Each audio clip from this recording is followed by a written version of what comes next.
સુરતમાં સ્વાઇન ફ્લુએ દેખા દીધી। એક મહિનાની અંદર પાલિકાના આરોગ્ય વિભાગમાં 7 કેસ નોંધાયા। એક આધેડનું નિધન, 24 વર્ષીય મહિલાની ફ્લૂના લક્ષણો સાથે પ્રસૂતિ।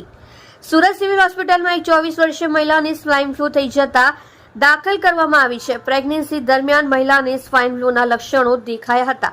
જો કે પ્રસૂતિ જરૂરી હોવાથી બાળકને જન્મ આપ્યો હતો, ત્યારબાદ સિવિલ હોસ્પિટલમાં સારવાર હેઠળ છે।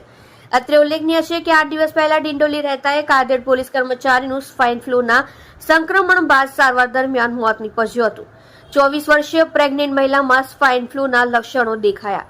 શહેરમાં વકરી રહેલા રોગચાળા વચ્ચે હવે સ્વાઇન ફ્લૂએ પણ માથું ઉચક્યું છે। ઇન્ફ્લુએન્ઝા વાયરસના સંક્રમણે પણ શહેરમાં ઉપાડો લીધો છે। જિગીશા પાટડિયા તબીબ સુરત સિવિલે જણાવ્યું હતું કે લિંબાયત વિસ્તારમાં રહેતી 24 વર્ષીય એક પ્રેગ્નેન્ટ મહિલા સુરત સિવિલમાં દાખલ કરવામાં આવી હતી, જેને 3-4 દિવસથી શરદી અને ઉધરસ થઈ હતી। સિવિલ લાવવામાં આવી ત્યારે તેની ડિલિવરી થવાની જ હતી, જેથી ડિલિવરી જરૂરી હોવાથી પહેલા ડિલિવરી કરાવવામાં આવી હતી। ડિલિવરી બાદ સ્વાઇન ફ્લૂ હોવાનું સામે આવ્યું। વધુમાં જણાવ્યું હતું કે માતાને શિફ્ટ કરવામાં આવી હતી। તેની શ્વાસની તકલીફ થતા આઈસીયુમાં દાખલ કરવામાં આવી હતી। ત્યારબાદ તપાસ કરાવતા સ્વાઇન ફ્લૂ હોવાનું સામે આવ્યું હતું, જેથી સ્વાઇન ફ્લૂની દવાઓ આપી સારવાર કરવામાં આવી રહી છે।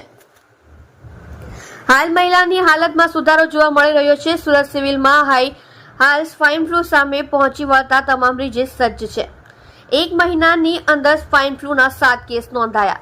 મૂળ માંડવીના વતની અને ડિંડોલી માનસી રેસીડેન્સી ખાતે રહેતા 54 વર્ષીય હીરાસિંહ જયસિંહ ચૌધરી શહેર પોલીસમાં સેક્ટર 1 ખાતે એએસઆઈ તરીકે ફરજ બજાવતા હતા।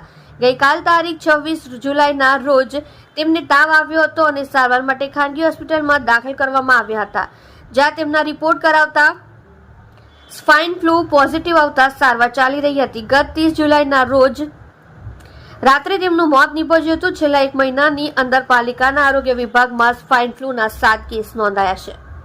આપ જોઈ રહ્યા છો સોમવાર time news channel, bureau report Surat.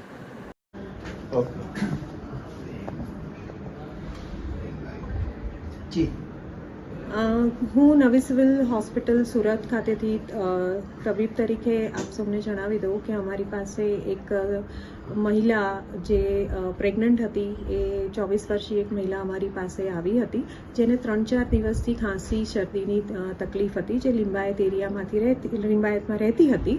અને એ મહિલા અહીંયા આવી ત્યારે એને ડિલિવરી થવાની તૈયારી જ હતી।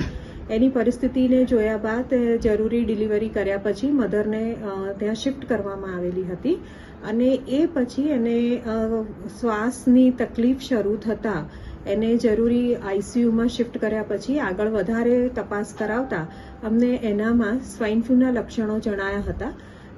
આપ સૌને જણાવી દઉં કે સ્વાઇન ફ્લૂના લક્ષણોમાં મોટાભાગે ખાંસી, શરદી, ગળામાં દુખાવો સાથે તાવ આવવાની શક્યતાઓ રહેલી હોય છે। જો યોગ્ય સમયે સારવાર કરી દેવામાં આવે તો એમાં રાહત થઈ જતી હોય છે, પરંતુ જો સારવાર કરવામાં ના આવે તો છેલ્લે પેશન્ટને શ્વાસ લેવામાં તકલીફ પડતી હોય છે। આવી પરિસ્થિતિમાં જે તે દર્દીને દાખલ કરી અને વધુ આગળ સારવાર કરવાની આવે છે।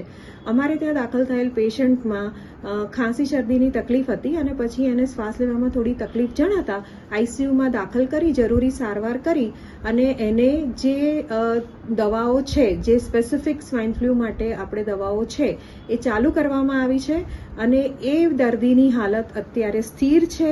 પહેલા કરતાં એમની હાલતમાં સુધારો જોવા મળી રહ્યો છે અને દર્દીને સારું થતાં એને વોર્ડ તરફ શિફ્ટ કરવામાં આવશે। અત્યારે હાલ કેટલા દર્દીઓ દાખલ છે?